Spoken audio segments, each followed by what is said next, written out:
आज हम नागरिकता के विषय में कुछ धाराओं पर चर्चा करेंगे।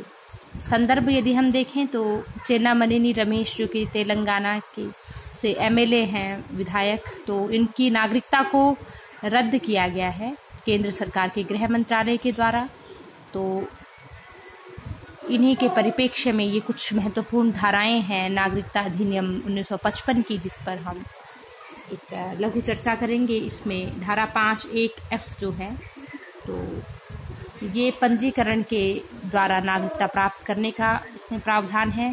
तो जिसमें कि कोई भी व्यक्ति जो पूरी आयु और क्षमता का हो, उसके माता पिता भारत के नागरिक के रूप में पंजीकृत हों, या वो पंजीकरण का इस प्रकार आवेदन देने से 1 साल पूर्व भारत में रह रहा हो, तो ऐसा व्यक्ति पंजीकरण के द्वारा नागरिकता प्राप्त करने का दावा कर सकता है।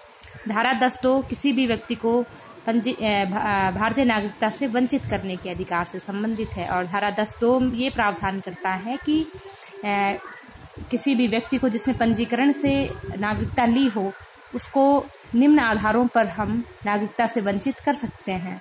तो पहला आधार इसमें नागरिकता धोखाधड़ी या फर्जी तरीके से अर्जित की हो, या भारतीय संविधान के प्रति अरुचि या अनादर जताया हो, या गैर कानूनी रूप से शत्रु राष्ट्र के साथ व्यापार किया हो, या कोई राष्ट्र विरोधी सूचना दी हो।